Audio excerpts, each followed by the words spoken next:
Sekarang perhatikan, kalau tadi pada sebelumnya adalah sinyal yang terbatas, artinya hingga. Sekarang kalau sinyal yang tak terbatas atau infinite duration signal. Contoh, sinyal kausal yang infinite duration atau sinyalnya tak terbatas. Lihat gambar di sini, maka daerah atau Z transform untuk region sinyal seperti ini adalah di luar dari lingkaran berjari-jari R2. Andaikan dia nanti mempunyai Z transformnya berada di R2.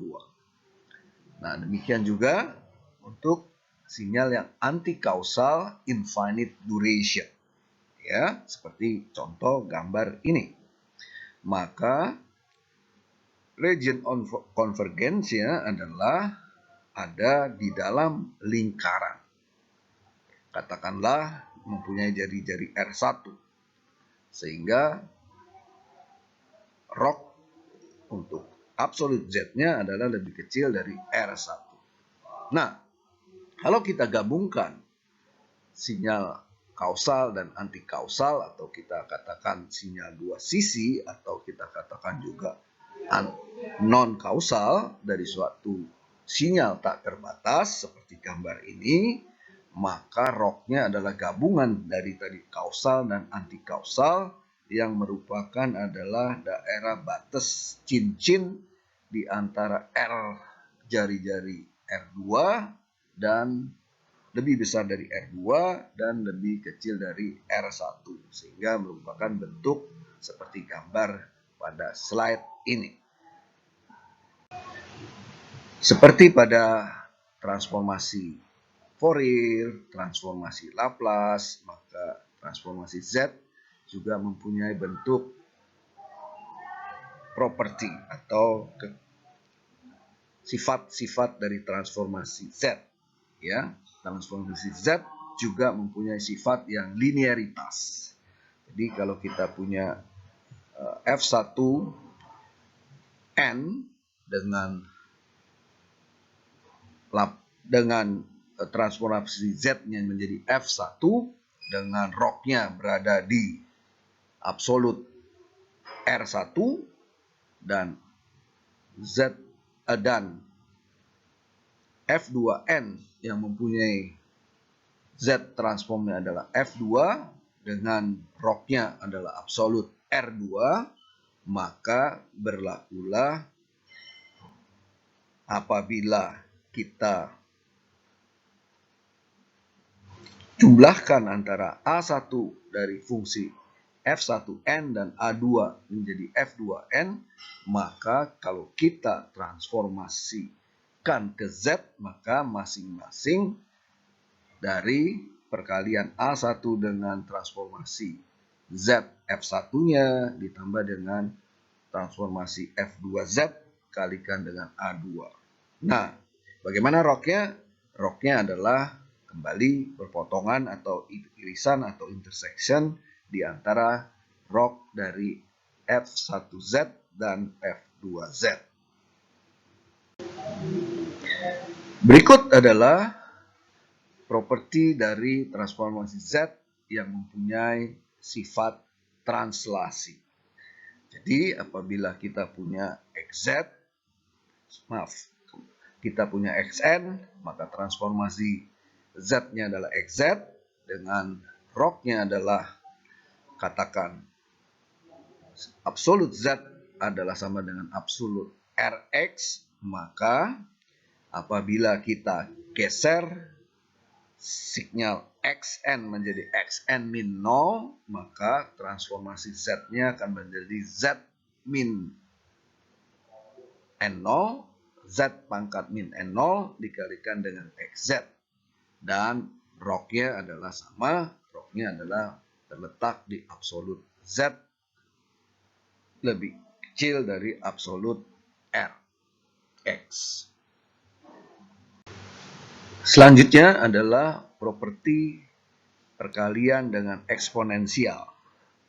Jadi apabila kita punya sinyal XN, kita dapatkan transformasi XZ-nya transformasi Z-nya menjadi XZ dengan ROC-nya adalah absolut Z lebih kecil dari absolut Rx, maka apabila kita punya perkalian Xn dengan satu eksponensial A pangkat N, maka Z transformnya adalah XZ XZ per A. Dengan ROC adalah tadi, kalau tadi dia XZ, ROC-nya adalah absolut dari Z lebih kecil dari Rx, maka sekarang ROC-nya adalah absolut Z lebih kecil dari absolut A dikalikan dengan absolut Rx.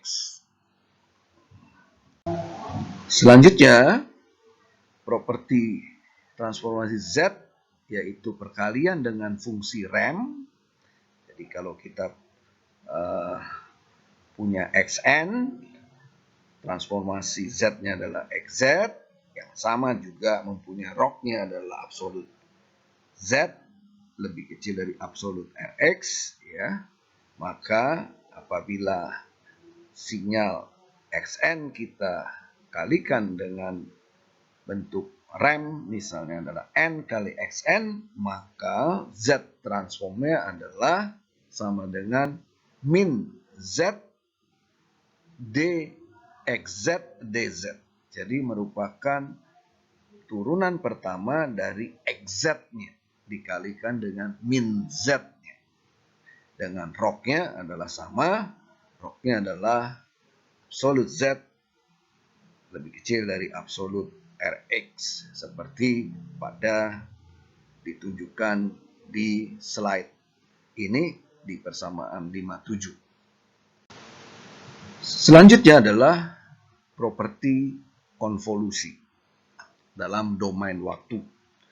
Jadi kalau kita punya sinyal Xn dikonvolve dengan sinyal Yn, maka secara umum kita dapatkan adalah konvolusi biasanya itu adalah sigma dari K min tak berhingga sampai tak berhingga dari XK Y N min K, atau juga sama juga dibolak-balik sama dengan sigma dari K min tak berhingga sampai dengan tak berhingga dari X N min K kalikan dengan IK.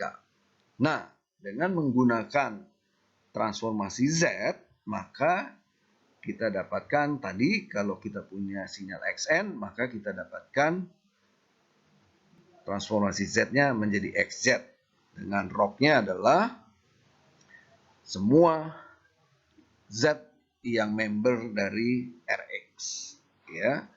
Demikian juga kalau kita punya sinyal Yn, ya, kita transformasi Z katakanlah menjadi AZ dengan ROC-nya adalah setiap Z yang member dari Ri, maka konvolusi dalam domain waktu Xn konvolve dari Yn, kalau kita transform ke dalam bentuk Z adalah sama juga perkalian langsung, yaitu Xz dikali Yz, di mana ROC-nya merupakan irisan dari Z dari Rx dan Ri, sama seperti pada properti sebelumnya.